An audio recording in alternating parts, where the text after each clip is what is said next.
चलो चलते हैं। जो भी अभी एंगुलर मोशन के बारे में बताने वाला हूँ वो अलग अलग तरह के मोशन हम तैयार करते हैं। वो किसके वजह से करते हैं, किस तरह से वो एंगुलर मोशन मूवमेंट होता है, ये तो हमको डिप्ले पढ़ेंगे। पर सबसे पहले हम जान लेते हैं इसका बेसिक पार्ट क्या रहता है। अपना एक मोटर जो क्या मैकेनिकल के बहुत सारे पार्ट को मूवमेंट करवाता है, जिसके अंदर अलग अलग तरह के फीचर्स रहते हैं और मोशन उसके अंदर तैयार किए जा सकते हैं। उसे मोटर कहते हैं जो अलग तरह के गियर को कंट्रोल कर सकता है। अभी चलो मोटर की तरफ से जानने से पहले हम दो मैग्नेट लेते हैं। दो मैग्नेट को अच्छे से जानने से पहले हम पहले मोटर क्या रहता है वो सबसे पहले जान लेते हैं। तो एक सर्किट से स्टार्ट करते हैं जहाँ पे क्या है, मेरे पास कुछ बैटरी है, कुछ वायर लगा है एंड बल्ब को कनेक्ट करने का है। पर इसके अंदर मैं क्या करूँ, कनेक्ट करने से पहले मैं एक स्विच बीच में लगा दूँगा, जिसके अंदर क्या मैं एक स्विच को ऑपरेट कर सकूँ एंड बंद कर सकूँ, बंद चालू इस तरह से कर सकूँ, जिसके कारण क्या उसको कन्वेंशनल फ्लो कर सकूँगी एक ही डायरेक्शन में जो मूवमेंट होगा। यदि मैं बैटरी को चेंज कर दूँ तो क्या होगा, उसका फ्लो चेंज हो जाएगा। मतलब क्या, पॉजिटिव की जगह नेगेटिव, नेगेटिव की जगह पॉजिटिव, इस तरह से उसका फ्लो क्या बार बार चेंज करते रहेंगे एक स्विच के माध्यम से। अभी जानो एन पोल के सामने जो रहता है बहुत सारे को कोई भी पार्ट अटैच हो जाता है। पर जरा हम एन एस पोल को ज्वाइन कर एन पोल को लेते हैं तो क्या तुरंत ज्वाइन नहीं होता। यदि हम जरा एन एस पोल को जरा फ्लैट सरफेस जैसा बना ले तो क्या होगा, एक परमानेंट मैग्नेट हो जाता है, जो क्या एक्चुअली इस तरह से मोटर के अंदर भी रहता है। पर आप सबसे पहले मैग्नेट के बारे में जान लो। तो मैग्नेट के अंदर जैसे उसकी डायरेक्शन फील्ड रहती है, मतलब क्या उसकी जो डायरेक्शन रहती है वो क्या नॉर्थ साउथ की तरफ मूवमेंट करती है। तो इस तरह से हमको जानना होगा। इसके अंदर हम एक होल डालेंगे, जो होल के अंदर क्या हम एक रोड डालेंगे, जो रोड क्या एक फ्लेक्सिबल क्या मूव होगा जिसके अंदर मैग्नेट। अभी क्या करेंगे, उसके सामने दूसरा मैग्नेट लेंगे। दूसरा मैग्नेट लेने की वजह से क्या होगा, एन एस पोल की तरफ वो अट्रैक्ट करेगा। यदि हम एन पोल लाए तो क्या करेगा, एन को एक पुश करेगा और एन एस पोल को क्या एक गेन करेगा। इसी हिसाब से एस एस पोल को क्या करेगा, पुश करेगा और एन पोल को अट्रैक्ट करेगा। इस तरह से क्या मोटर जैसे मूवमेंट होती है ना, वैसे ही एन एस पोल भी मूवमेंट होते हैं। और एक एग्जांपल के साथ समझते हैं। एक बोल्ट लिया, बोल्ट के पास कुछ डायरेक्शन नहीं है कर इलेक्ट्रिसिटी की या मैं रेंज उसकी पार्टिकल की, तो हम क्या करेंगे, उसके अंदर एक कॉपर का उसके अंदर क्या करेंगे हम एक तांबा का तार उसके अंदर क्या उसके ऊपर राउंड करेंगे तो क्या होगा, उसके अंदर की पार्टिकल एक सही डायरेक्शन में हो जाएगी, जिसके अंदर हम बोलेंगे इलेक्ट्रोमैग्नेट बोलते हैं हम दूसरी भाषा में। जिसके अंदर क्या होगा, बहुत सारा जो भी अटैच में लोखंड रहेगा वो अटैच हो जाएगा, एन एस पोल की तरह वो तुरंत चिपक जाएगा। यानी इसको स्विच के द्वारा भी ऑपरेट किया जा सकता है। जिस तरह से हम पहले देखा था लाइट को किस तरह से ऑपरेट कर रहे थे, उस तरह से क्या मैग्नेट चालू बंद कर सकते हैं। यदि बैटरी चेंज करे तो उसकी डायरेक्शन भी चेंज हो सकता है, मतलब नॉर्थ की जगह साउथ, साउथ की जगह नॉर्थ हो सकता है। देखो इस तरह से दिखाया गया है, नॉर्थ की जगह साउथ हो गया, साउथ की जगह नॉर्थ हो रहा है, जो आपके सामने एक एग्जाम्पल है। यदि हम जब वायर चेंज करें तो क्या होगा, तो भी मैग्नेट चेंज हो रहा है। यदि हम जब दोनों को मैग्नेट की जगह जो रॉड डालें जिसके अंदर वाइंडिंग किया है, वाइंडिंग क्या रहेगा, एन एस पोल रहेगा। अभी जैसे ये मूवमेंट करेगा तो वायर भी मूवमेंट करेगी, तो वायर भी मूवमेंट करेगी, मतलब क्या उसका मैग्नेट।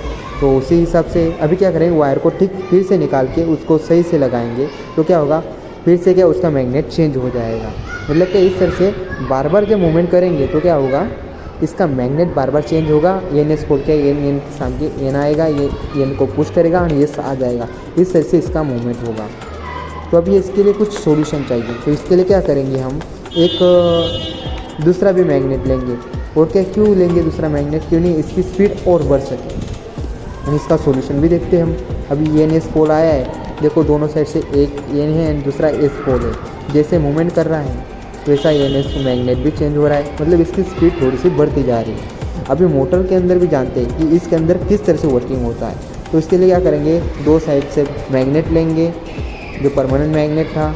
इसके अंदर एक कॉइल लेंगे जिसको बोलते हैं आर्मेचर, जिसको बोलते हैं एक तांबा, जिसके अंदर क्या एक करंट फ्लो होगा, तो क्या एक परमानेंट मैग्नेट होगा और उसके अंदर इलेक्ट्रोमैग्नेट तैयार होगा, जिसके अंदर क्या मूवमेंट करेगा। एन एस साइड का पोल को ज्वाइन करने के लिए अट्रैक्ट करेगा और एस एस पोल को अट्रैक्ट करेगा। जैसे वायर चेंज करूँगा उस तरह से इसके अंदर मूवमेंट होना चालू हो जाएगा। जैसे मैं करंट चेंज कर रहा हूँ, इसके अंदर क्या हो रहा है, मूवमेंट बार बार चेंज होता जा रहा है। वहाँ भी क्या करेंगे, कंप्यूटेटर, इसके अंदर क्या रहेगा, गैप्स रहेगा, जो गैप्स क्या खुला रहेगा, जिसके अंदर क्या हम कोई भी पार्ट को मतलब करंट करेंगे तो मतलब ब्रशेस के हिसाब से क्या वो करंट को फ्लो को चेंज कर सकेगा। जैसे मानो हमने इसके अंदर स्प्रिंग लगा दी, मतलब क्या उसका अटैचमेंट अच्छे से बना रहे। जैसे इसके अंदर करंट मूव होगा तो क्या अटैच बना रहता है एंड करंट फ्लो होगा। जैसे ही वो अभी जब इसको हम जब रोटेट करवाते हैं इलेक्ट्रोमैग्नेट को तो क्या होगा एनएस पोल रहेगा। जैसे हम रोटेट करेगा एक उसका एक सोर्स से साइड छूटेगा और दूसरे साइड की तरफ आसानी से मूव करेगा। इसके अंदर क्या दूसरे इसमें क्या करंट आसानी से मूवमेंट होगा। जिसके अंदर जो दिखाया गया ब्लैक वाले वो लोखंड है और जिसके अंदर पहले में स्प्रिंग डाली गई है। इस तरह से क्या होगा मोटर रोटेट होता रहेगा, पहले साइड को मूव करेगा दूसरे साइड अटैच करेगा। इस तरह से क्या एनएस पोल को एक मोटर के अंदर फिक्स बिठाया जाता है और मूवमेंट किया जाता है। अभी क्या करते हैं इसके अंदर जो स्पीड है ये मोटर की बहुत कम है। अभी इसकी स्पीड बढ़ाने की तो हम क्या करेंगे गैप भी थोड़े बड़े, तो अभी क्या करेंगे एक गैप को और छोटा करने का है और इसकी जगह और कुछ रोल लगाने का है, मतलब उसको कॉइल लगाने के। तो क्या करेंगे एक गैप थोड़ा बड़ा है, अभी ये गैप को किस तरह से छोटा किया जा सकता है। इसके अंदर हम क्या करेंगे इसके 4 कर देंगे, मतलब मानो इसके अंदर और एक लगा दिया यानी इसके अंदर 4 गैप तैयार कर दिया यानी जो गैप जो है वो छोटा छोटा कर दिया, जिसके अंदर जो अटैचमेंट रहेगा वो परफेक्ट रहेगा और सभी में से क्या 2-2 पॉइंट में से एक पॉजिटिव नेगेटिव सप्लाई चालू रहेगा, जिसके वजह से क्या मैग्नेट घूमता रहेगा।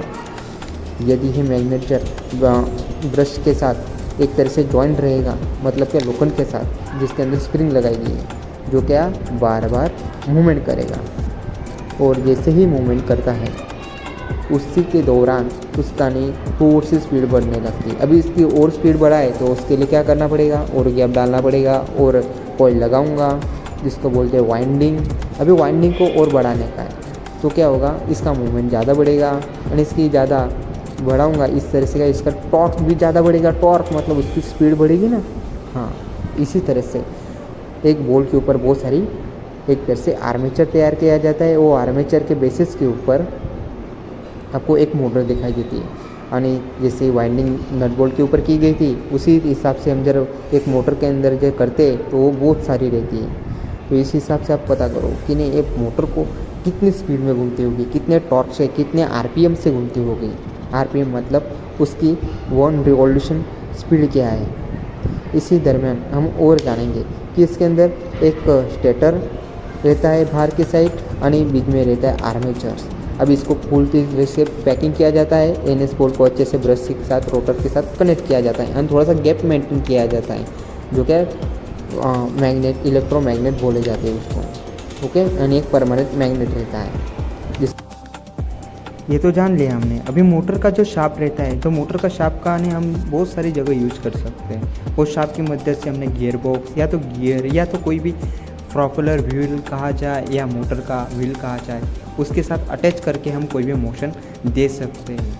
यानी मैग्नेट का इस तरह से यूज किया जाता है। इसके अंदर जो आपने जाना जो ये जो दिखाया गया है एक डीसी मोटर है। इसी प्रकार से हम कोई भी पार्ट को हम डिजाइन करके बाहर की साइड से हम क्या एक शाफ्ट के ऊपर अच्छे से मेंटेन कर सकते हैं और अच्छे से उसको लगाने के लिए फिटिंग अच्छे से आनी चाहिए जिसके अंदर हमको ड्रिलिंग वगैरह सब कुछ कर सकते हैं। चलो अभी जानेंगे नेक्स्ट वीडियो में। उस तब तक आप जानते रहिए हमारे वीडियो का जो भी न्यू नोटिफिकेशन के साथ।